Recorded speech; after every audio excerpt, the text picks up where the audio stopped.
Oh yeah, you know it's coming. Let's do this.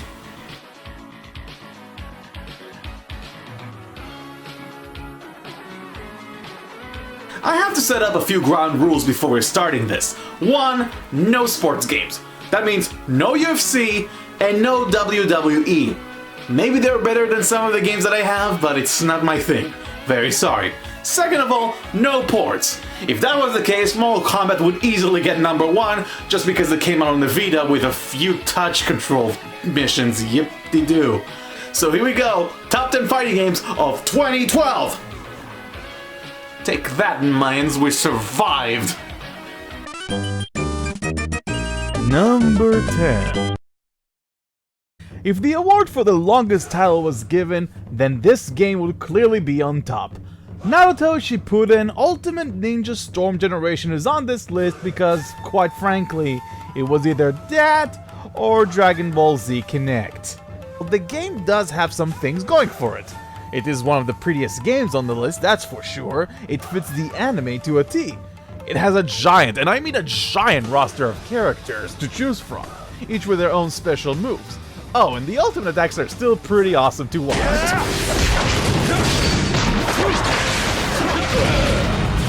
So you're all probably thinking to yourself, wow, BladeBlur, you give this game so many compliments and you're clearly a Naruto fan, why is it so low on the list? Well, the main reason is this. This. See? This is the game in a nutshell. I mean, sure you have other buttons, but you're mainly gonna press this. This is the game in a nutshell! The problem with the game is while it is very accessible, it is also very shallow. Most of the battles require either mashing the circle button to string combos with a slight variation on a directional pad, or charge up chakra to pull off an ultimate attack. That's it. Oh, and the counter system is butchered from the second game, so now you can only perform 4 counters the entire battle. Thanks.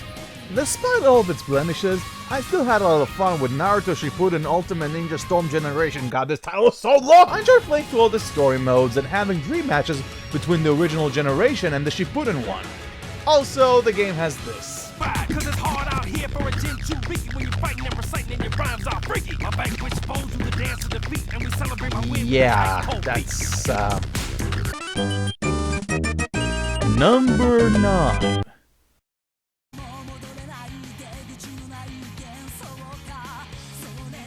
Now, before all you BladeBlur fans who want to crucify me for putting this game so low on the list, hear me out. BladeBlur Continuum Shift Extend is like Guilty Gear X2 Accent Core for the PS2, an installment that added slight tweaks and nothing more. There are a lot of modes to choose from, yeah, but at the end of the day, BladeBlur is starting to lose its luster. Heck, after 3 games that come in a yearly succession, it's bound to happen. The main problem I had with the game is the story mode. Now, I'm not a hopeless optimist that I believe that every fighting game should have good story modes like, say, I don't know, Mortal Kombat, but come on, BladeBlur, this is a fighting game, not an RPG. Why do I have to scroll through mounds of text? Even the characters are tired of that. I have no goddamn idea what you're talking about. That being said, it is still one of the best 2D fighting games out there, albeit a little bit slower for my tastes. It still has the best soundtrack out of all the games on the list, and the netcode is really good. But the story mode is long and drawn out, the game modes are mostly unchanged, and frankly, it is the least accessible fighting game on the list. I mean, yeah, you can play it on tournaments, fine, but half of the fun of a fighting game is playing with a friend. BladeBlur is definitely competent, but its pizzazz is just long gone.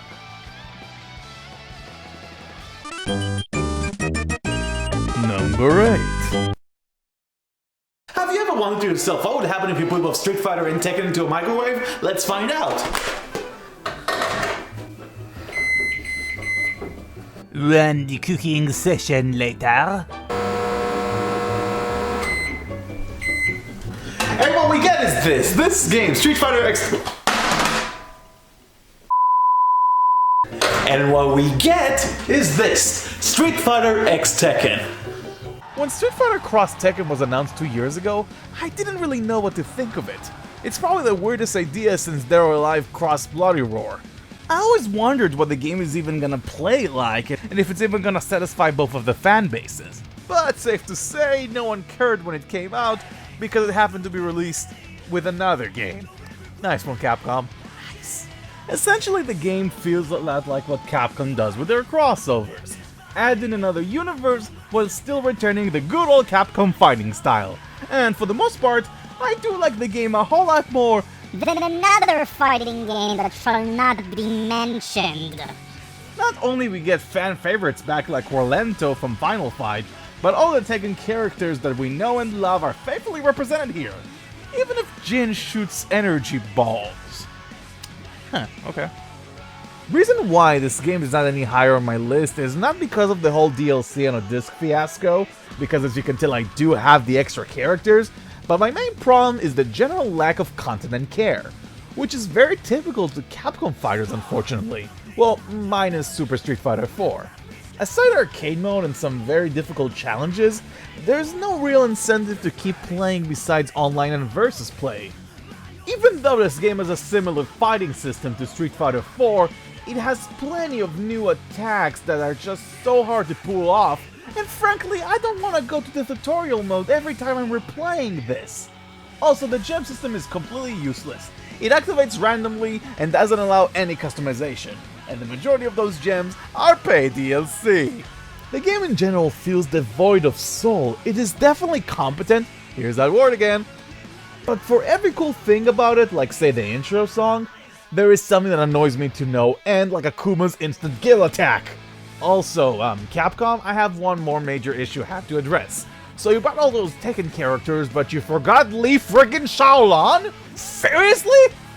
Oh, excellent. No, it isn't! Number 7. Virtua Fighter 5 mystifies me. I never got how a game with a slightly improved presentation that is still kinda dated, and a mediocre single-player content can be ranked so high amongst every critic. And I found the game to be a major disappointment. Thankfully, 5 years later, Virtua Fighter 5 Final Showdown is a much better sell. 2 characters were added in, including fan favorite Takarashi. And also for the first time for PS3 owners, there is an actual online multiplayer. And surprisingly enough, it works really well. You can also change around soundtracks from every single game in the franchise, which is awesome actually. And the voice acting, while awful, Are you ready for this? Presenting the Brad Show. I want a serious fight! is definitely hilarious. It goes without saying that Virtua Fighter is also the most complex 3D fighting game out there, but I also think it lacks in style. Now, many say substance is more important, but the game is one of those fighting games that are just not so fun to play with others, unless they're hardcore about it. Because of the steep learning curve, in addition to a general lack of polish in sound and graphics department, I mean come on, the animation aren't the most exactly fluid animations out there, it is not enough for it to be a top tier game for me. And I think that if it had the amazing single player quest mode there, it definitely would have reached the top 5 ranks. And still, as much as I like this game, it's not nearly as good as Virtua Fighter 4 Evolution. Get there next time, Sega. Please, this series needs to advance. Number 6. You know, when it really comes down to it, nothing beats a good book. Look what I got in my book! For those of you who don't know, I did review this game earlier the last year. So if you want to know exactly what I think of it, just click the annotation. It'd be really nice if you can, please. I'm just gonna wait. Cool. Safe to say, I hated Soul Calibur 4. It was a rehashed, cash-grabbing, and Star Wars whoring piece of software I was ashamed of have anticipated. Soul Calibur, the original, is one of the very few games that actually got Game of the Year awards before the genre became a niche. How can it have fallen so hard? I don't even get it! 5, however, rejuvenated the series. Set play 17 years after the events of the last game, there are a lot of new faces. Some cool ones like Zwei here, and also Shiba voiced by, here we go again, Johnny Young Bosch. At least it's a good thing we have Headmaster. Weak. Despite a change of cast and the disappearance of fan favorites like Talim and Zasolamo, Soul Calibur V is still a pretty fun fighting game to play with friends. The battle system, while still familiar to the older games, has some new toys to mess around with, like the power bar, which is very similar to Street Fighter, and it allows characters to perform cool attacks like critical hits. Online is smooth when it wants to be. And all in all, despite some issues that I have with the story mode, it's a return to form for the franchise. Keep it up, Namco, keep it up. While it didn't really reach previous peaks of the series, Soul Calibur V is still a really fun fighting game that I have a lot of good memories with. For one, I actually have my copy signed by Yuri Lowenthal, who voiced Patroclus. Second of all, well, just take a look at this. Let's see what I can talk about. Zwei in Soul Calibur 5. Thank you, the person who That was my voice. Number 5.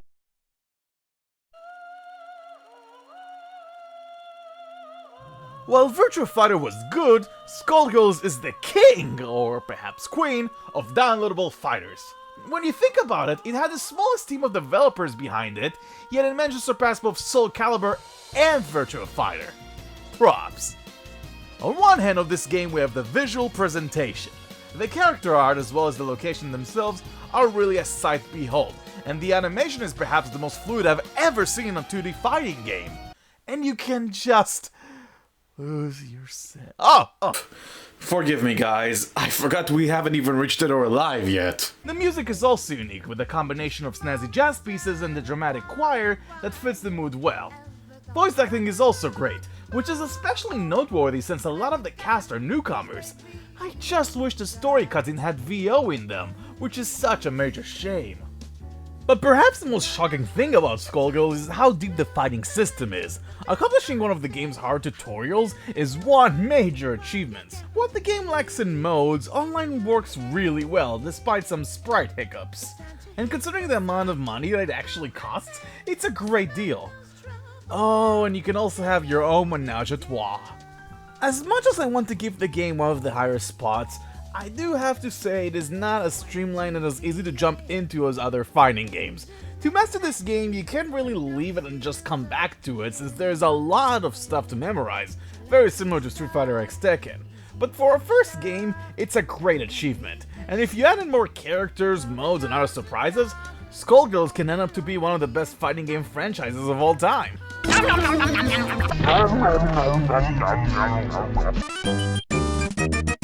Number 4. Who would believe the last canon DOA game came back all the way in 2005? It was my very first Xbox 360 game, and also the very first game in the series I ever owned. And frankly, it's the best in the series. Until now. Dead or Alive 5 kicks ass. Out of all the games in this list, I did enjoy Dead or Alive 5 story mode the most because of how fast it was and how it streamlined all of the characters' stories. Not for its narrative, mind you, it's still pretty bad.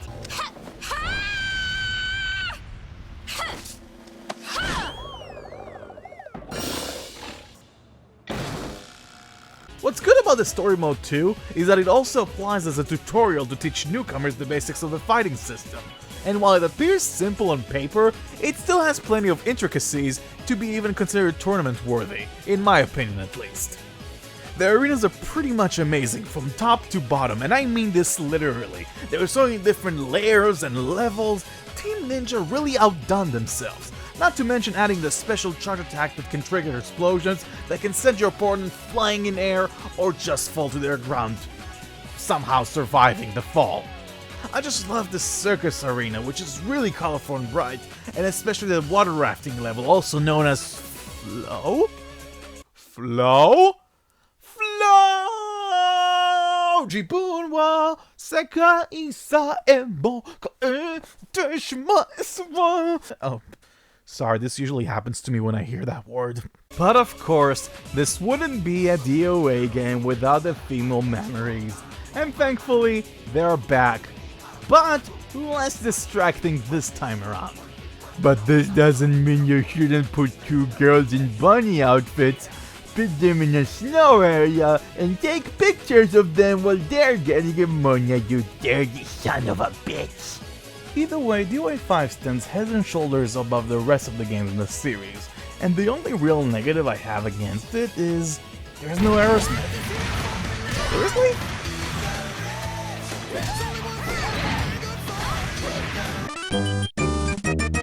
Number 3. I really don't understand why this game is getting such bad press. I mean, look at it. PlayStation AllStars, it's a 4-player fighting game. How can you really go wrong with... Oh, that's why. Okay, I'll try my best to not mention that game in the century, so wish me luck. PlayStation AllStars is a celebrated crossover of most of the Sony brands. It's very nice to see Ratchet, Sly, and even me, Sir Daniel, join the fray along some third-party folks like Big Daddy, Raiden, and that character that is not Dante. Also, why do we have 2 versions of Cole? I mean, really? Couldn't you put like Wonder from Shadow of the Colossus? Or even Spyro or Crash Frickin' Bandicoot? This is a pretty fun 4-player battle arena game that has a lot of effort put into it. The characters are cool, yeah, but the stages definitely take the cake. Unlike that game, the stages appear to have a single theme, but they do also change mid-fight. For example, you gotta have a giant smile on your face when you see the Lord of the Underworld 80s surrounded by the cheery denizens of Patapon. Instead of knocking the opponents out of a stage, the goal is to charge the super meter and eliminate your opposition. The higher the level is, the more devastating the attack. There are also melee weapons that can help you in your... Okay, fine, here it's like Super Smash Brothers.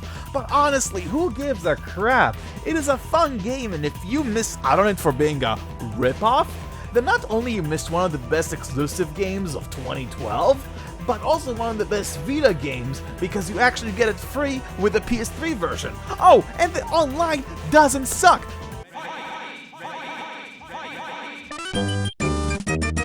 Number 2! For the next game, I'll need a wardrobe change. Now it's time to talk about some Persona. Now I face out, I hold out, I reach out to pass through all my life, thinking of this, all the whole moment, yeah.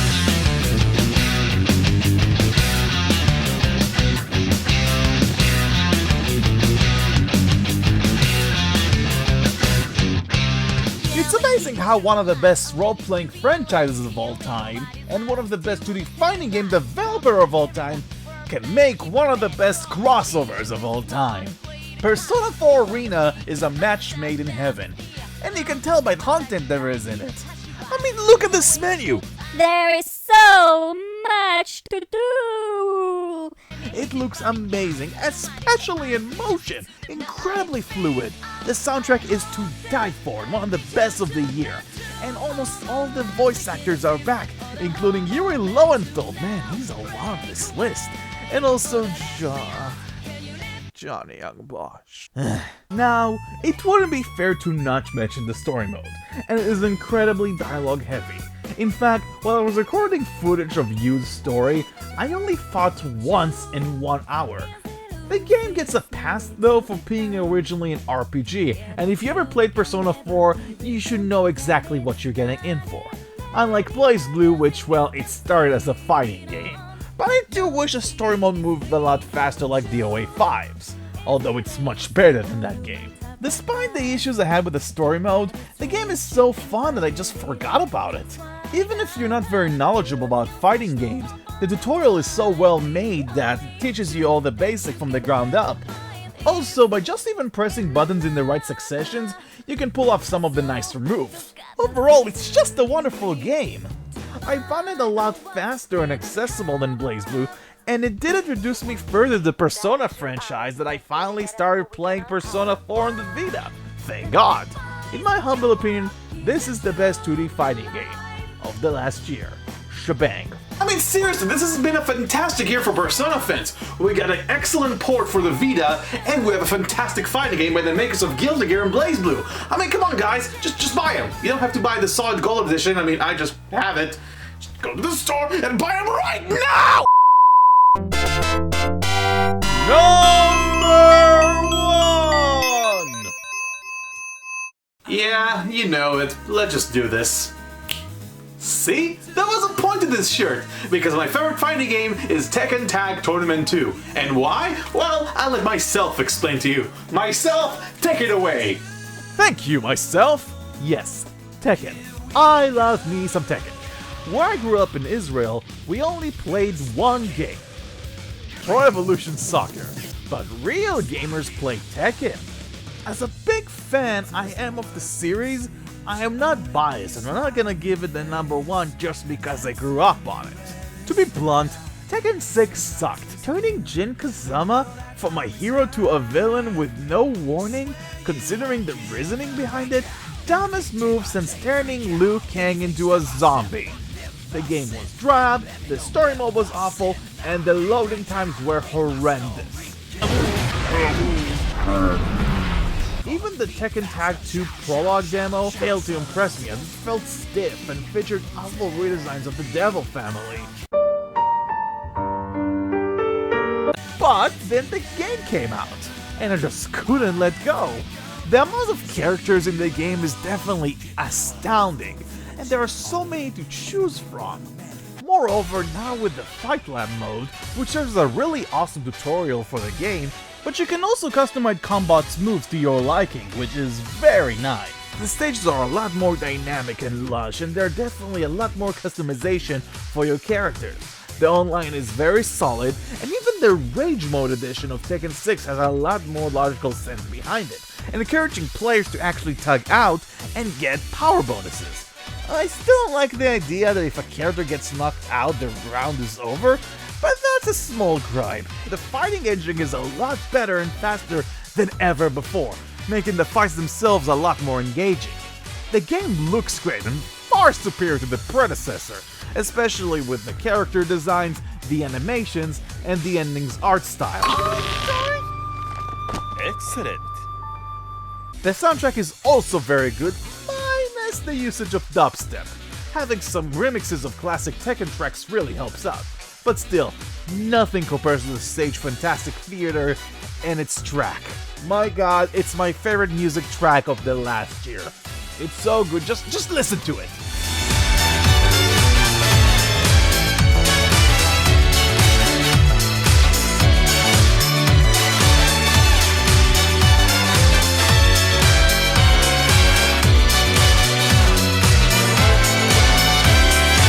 It's so good I don't even give a crap Snoop Dogg's in the game. As an added bonus, the Wii U version of Tekken Tag 2 has a few modes that can also entertain the non-diehard Tekken fans. Now you see, I didn't just get this game once, I got it twice! I got this game twice! I don't ever do that!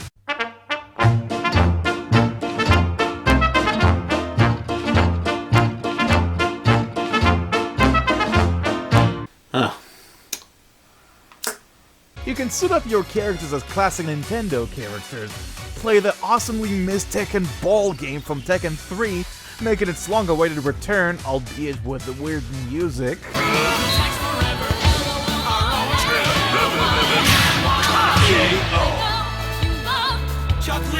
You win. And the very unique Mushroom Battle mode, making characters grow or shrink depending on the mushrooms they touch, and that creates a lot of laughs in the process.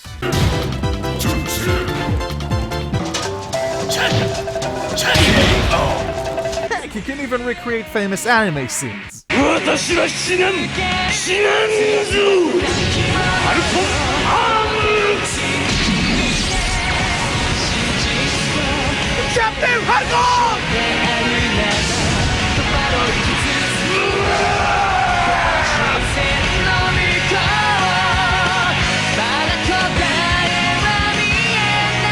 And this is the indication why it should be my number 1. Some people may say that Tekken is slow and it takes itself way too seriously, But this game brought back the charm, the goofiness, and the great gameplay you can expect from the series.